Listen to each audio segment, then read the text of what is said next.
economic and financial crisis that began in late 2008 is still with us and continues to hit BWI industries severely. The misery of mass unemployment is felt everywhere. Workers worldwide continue to lose their jobs due to privatizations, retrenchments, company closures. Many find themselves in temporary, informal, casual, and insecure working arrangements under dangerous, inhumane, and degrading conditions in violation of ILO core labor standards. The impact of discrimination based on gender, national status, race, religion, and other considerations grows. Workers fight for decent jobs, wages, better and fair living and working conditions. Indeed, working conditions in BWI industries are far from decent, and much remains to be done to ensure that workers are treated with respect. Increasingly, precarious and informal work relationships worldwide have become a barrier to organizing, bargaining, and building trade union strength. Workers outside regular direct employment contracts live in a world of insecure work, often without any social, legal, or bargaining protection. Incredibly, even those protected on paper are cautious about organizing for fear of losing their jobs. Growing global migration also affects organizing possibilities in the construction sector. Going forward, millions of workers will cross continents seeking work and a better life. The time has come for a change of direction. Greed, self-interest, and inequalities need to be challenged. Multinational companies with nation-sized budgets must heed to the call of equality and dignity. Governments must also put people first. We must get people back to work with a recovery plan based on humanitarian values that will create a fairer and more sustainable world economy for future generations. We need laws and enforcement that protect workers' rights. But there is some good news on the horizon. Climate change and environmental awareness are opening the way to green-driven construction opportunities. BWI sectors must seize this opportunity and be a leader in the solution to climate change. Clearly, BWI's 200 million workers can, must, and will play an important role in contributing to and reducing CO2 emissions. To tackle these crucial issues, BWI adopted a groundbreaking strategic plan at its last Congress in Lille, France. Working closely with affiliates across the world to promote international labor standards that defend workers' rights to organize and bargain collectively, promoting new laws and a liberating policy environment, as well as inciting action at the workplace, will bring its rewards. BWI is committed to change.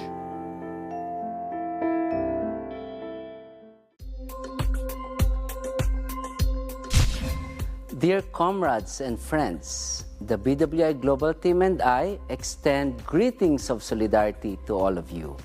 This is the first of a series of podcasts that will keep you connected with the implementation of our strategic plan.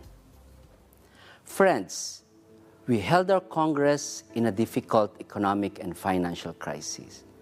But as expected, the trade union movement responded quickly to address the enormous difficulties faced by millions of our workers, who basically victims of corporate greed. Our journey in the quest for sustainable industrial development is clear.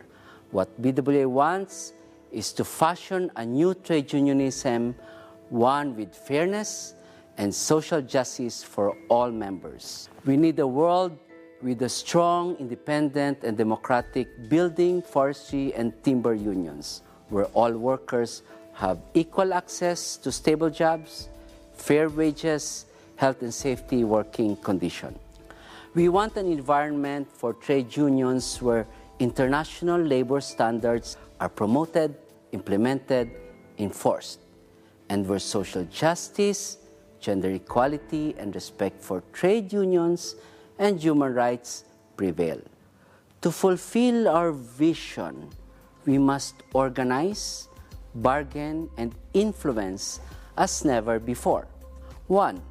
Organize. By organizing the informal workers, casual workers, migrant workers, young workers, women workers, we will increase the membership of our trade unions. To do so, we need a rights-based approach including strong structures and clear policy agenda. For instance, the implementation of the BWI international framework agreements with multinational companies will secure organizing and bargaining rights, providing decent working and living conditions to workers and their families. 2. I believe that the binding agreements and stronger collective bargaining system will give our workers greater coverage. We must campaign against informal and illegal employment and push for direct employment contracts with Social Security and paid holiday entitlement. 3. Influence policy. It is very clear to me that we need to engage into dialogue with multilateral institutions in order to reach sustainable industrial policy development.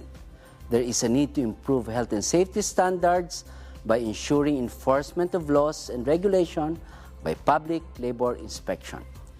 We must push for industry standards that extend bargaining coverage to all workers in our industrial sector and lobby for sectoral wage to be established through legislation or through collective bargaining agreements. We must definitely push for the inclusion of gender fair clauses. We must furthermore promote investment in and certification of vocational training, youth apprenticeship schemes, and lifelong learning. And lastly, perhaps the most critical of our future, we must campaign to totally eliminate child labor and promote rights to education. My name is Ambet. See you in September for podcast 2 of this series. And remember, build for change.